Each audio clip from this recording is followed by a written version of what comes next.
discuss trade and military agreements in a meeting.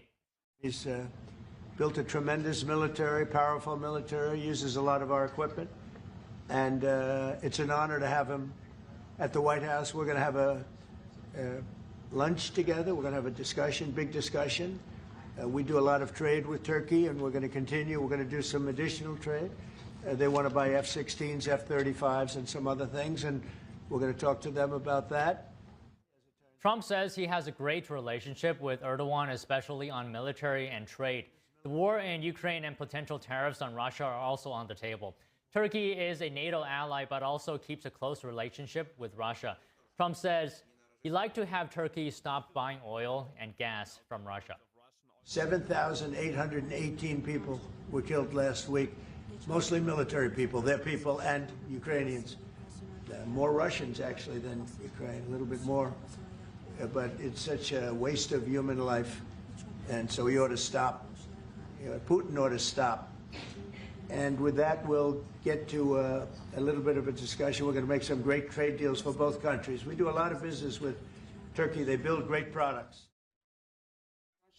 Trump said he's disappointed in Russian President Vladimir Putin for not stopping the war, and also disappointed in NATO allies that continue to buy Russian oil. But he noted that NATO members agreed to increase defense spending, and the alliance is stronger than ever. The president also highlighted that Erdogan could have a big influence in stopping the war, and the best he could do is to stop buying Russian oil. On the Israel-Hamas war, the president said he had good meetings with the leaders of Middle Eastern countries, and a deal could be close. The U.S. reports intercepting 4 Russian military planes off Alaska today is the latest reported threat to NATO airspace by Moscow. The U.S. says it responded by mobilizing 9 aircraft of different kinds. The Russian planes reportedly remained in international airspace and did not enter U.S. or Canadian territory. But they entered the Alaskan Air Defense Identification Zone. That's an area of international airspace that requires the ready identification of all aircraft for national security purposes. President Trump met with Turkish President Erdogan today. Joining us now to discuss is Emel Akan, senior White House correspondent for the Epoch Times, and we have Gerard Filitti, Middle East Affairs analyst and attorney specializing in international law. Good afternoon to you both. First of all, Emel, I'll start with you today. What can you tell us about this meeting? Thank you, Don, for having me. Today, as you said, President Trump welcomed Turkey's President Erdogan. He's hosting him at the White House, and they will be having lunch as well. And this is a crucial meeting for both leaders. And I think it's important for Erdogan to have this meeting because there's a sanction going on Turkey's military industrial complex. So they have to resolve that, and that is because of the purchase of in 2019, the purchase of Russian air defense system. And Trump said during the meeting, before their bilateral meeting today, said that he is open to discussing that, and he's open to lifting that sanction. But he has some requests from Erdogan as well. So that's an interesting meeting for Trump, and we will have to see at the end of the meeting. They will discuss, they will release and inform us about what they have agreed on. So, Gerard, can we go into a bit more of the specifics of this meeting? For example, how significant, in your opinion, is Turkey's potential purchase of Boeing aircraft?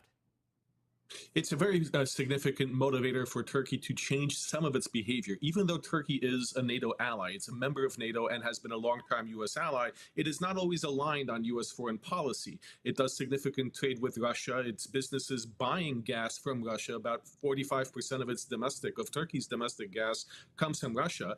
This is one way that Russia is able to evade sanctions and pay for its war in Ukraine by its trade dealings with Turkey. So by dangling that prospect of the U.S. restarting negotiations to sell advanced weaponry to Turkey, like F-35 stealth fighters, for example, that is the carrot on the table for Turkey to back away from some of its dealings with Russia and to help that align more with the U.S. policy interests in the region. So, Emel, you've been following this meeting closely. Is there any one point that actually stood out to you the most?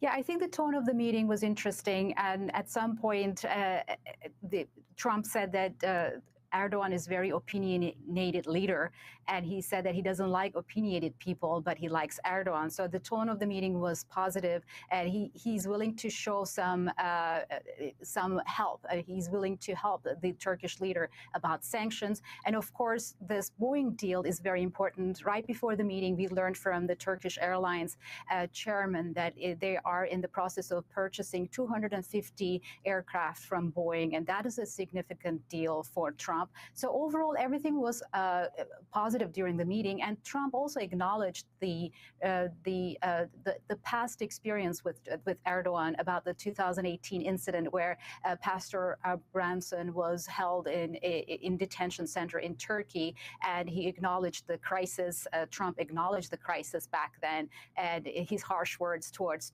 Erdogan, but he acknowledged that since then the relationship has improved. So that was a remarkable meeting when you look at the history of the relationship between both leaders. So Gerard, can we get your view on how you would describe the current relationship between the U.S. and Turkey under the Trump administration? Perhaps you can compare that with previous administrations.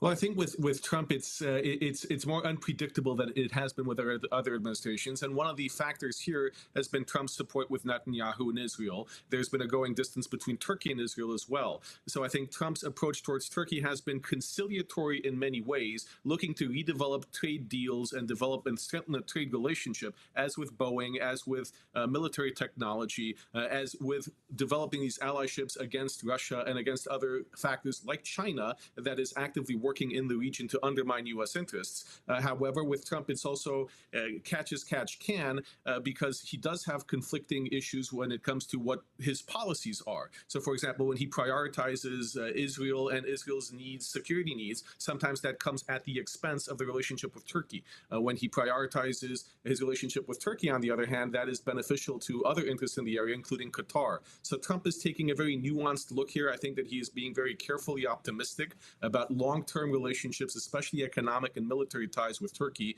and is returning to more traditional diplomacy where Turkey is an ally, but we understand that it doesn't always do things in the American interest. So, Emel, can you comment on what Gerard said, and can you talk about what does Trump want from Erdogan and vice versa?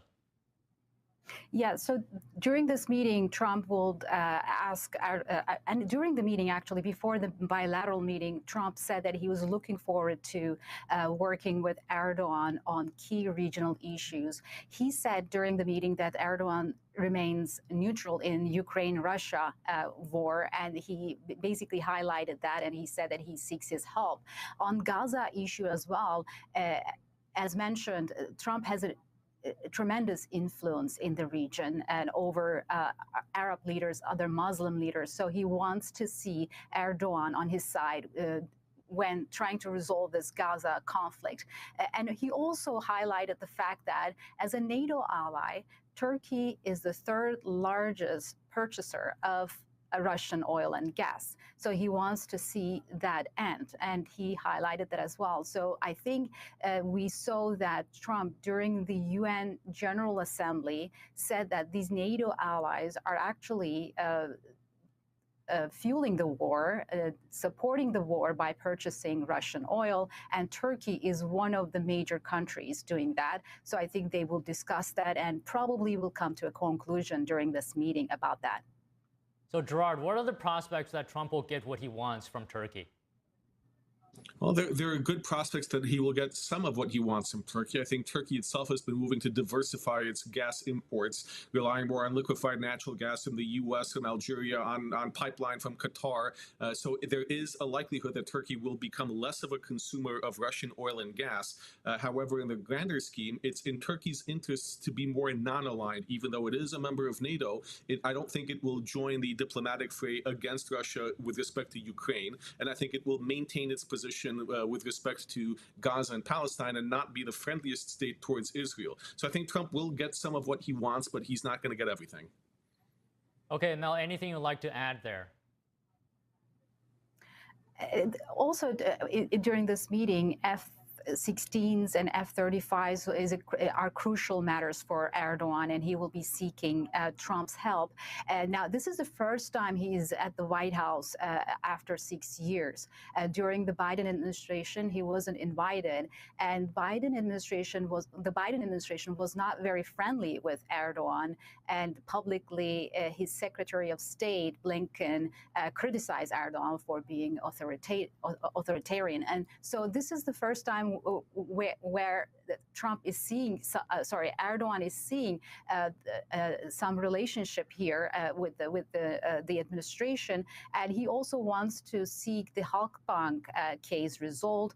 This is a Turkish state bank that is under scrutiny, and this case has been going on for years. It has been sanctioned because of the evasion of Iran sanctions. So there is some things that Erdogan will be looking forward to resolve during this meeting, and he wants Turkey to be part of the F-35 program again, and he's looking forward to resolving that matter. And we don't know what will happen with the Russian air defense system that they bought recently. Nobody knows where the system is at the moment, and it's not been installed yet. So there's still flexibility to solve the problem. So that's what he's going to discuss with and resolve with this administration during this visit. Okay, so I just have one more question here. Gerard, what is the dynamics right now between Turkey and Russia?